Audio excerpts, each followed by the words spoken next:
कामचोर बहू। कांता बहन की दो बहुएं थी, बड़ी कल्पना और छोटी प्रिया। कल्पना का जैसा नाम वैसा ही काम। सारा दिन कल्पनाओं में रहती, ना कोई काम करती न कोई धाम। अरे कल्पना बहू, जरा अच्छी सी चटनी पीस दे, आज कुछ मजेदार खाने का मन है।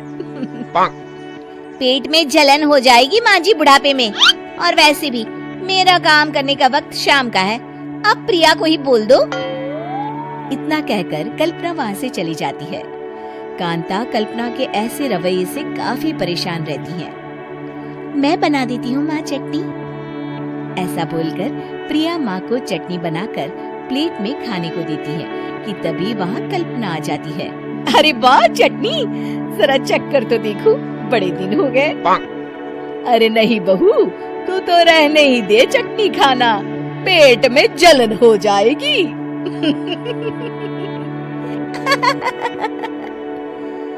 इतना कहकर कांता और प्रिया दोनों हंसने लगते हैं। कल्पना सारा दिन या तो मोबाइल में यूट्यूब देखती या फिर सोती रहती। उसका कमरा भी बिखरा और गंदा रहता।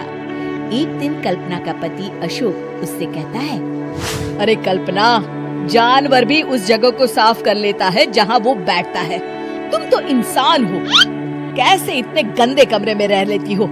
देखो सारा सामान यहाँ वहाँ बिखरा पड़ा है। ज्यादा अपनी माँ का बोलना बोलो। हाँ, कमरा तुम्हारा भी तो है, गंदा लग रहा है तो साफ कर लो। पता नहीं तुम्हारे साथ मैं कैसे जिंदगी बिताऊंगा। इतना कहकर अशोक वहाँ से चला जाता है।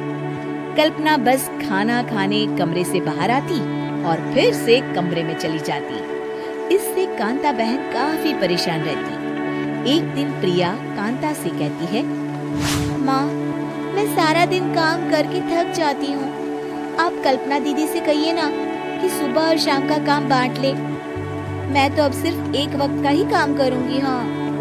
अरे तू वो भी ना करना, एक बहू तो कामचोर थी ही, दूसरी भी आ गई काम ना करने के बहाने लेकर। तभी वहाँ प्रिया का पति रमेश आ जाता है।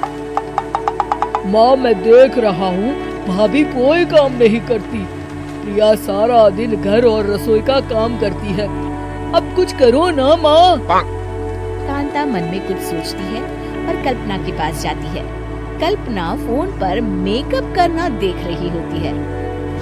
कल्पना, तुम सारा दिन बस मोबाइल देखती हो, घर का कोई काम भी कर लिया करो।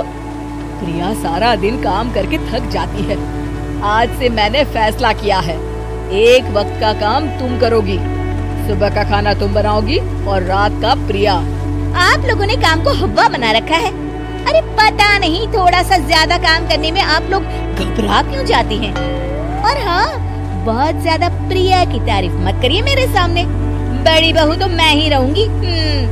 मैं कुछ नहीं जानती, कल सुबह मुझे वक्त से खाना चाहिए, रसोई में आ जाना, वरना कल से तुझे खाना नहीं मिलेगा। अगली सुबह कल्पना रसोई में नहीं आती है। वो देर से सोकर उठती है और बाहर आकर कहती है, भूख लगी है, आज खाने में क्या है? इतनी देर हो गई, आज किसी ने मुझे उठाया भी नहीं, पता नहीं कहाँ है सब।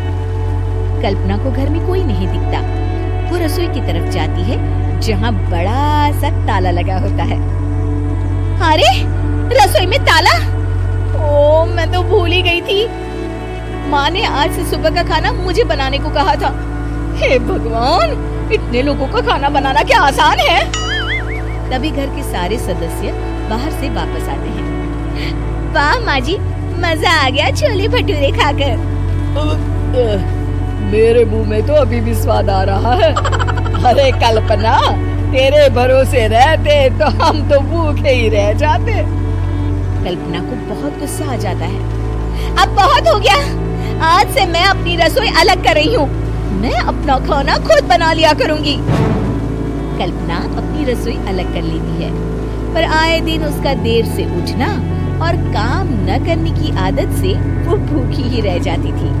उसी के सामने घर के लोग अच्छे अच्छे पकवान खाते और कामचोर कल्पना को जैसे तैसे ही खाना बनाकर खाना पड़ता। पर एक दिन तो हद ही हो गई। माँ, दीदी आज सुबह से कमरे से बाहर नहीं निकली, हमें जाकर देखना चाहिए।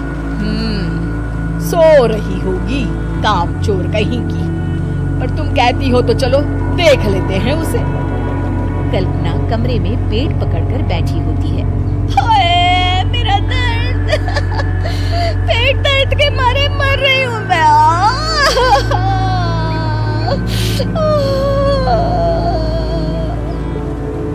अरे दीदी, क्या हुआ? पेट में दर्द क्यों हो रहा है? डॉक्टर को दिखाया आपने? माँ। कल्पना खड़ी होती है और माँ जी के पास आती है। मुझे माफ कर दीजिए, अब से मैं सारे काम में मदद करूंगी, कभी आलस और काम चोरी नहीं करूंगी। हाँ हाँ, वो तो ठीक है, लेकिन अचानक क्या हो गया जो तू काम करने को तैयार हो गई? काम चोर कल्पना। माँ, लगातार बासी और उल्टा पुल्टा खाना खाने के कारण मेरे पेट में इन्फेक्शन हो गया है। काम न करना पड़े इसलिए मैं 2 दिन का खाना एक दिन ही बना लेती थी। बासी और खराब खाना खाने के कारण लेने के देने पड़ गए। पेट में दर्द हो रहा है। चलो अच्छा हुआ, देर आए दुरुस्त आए।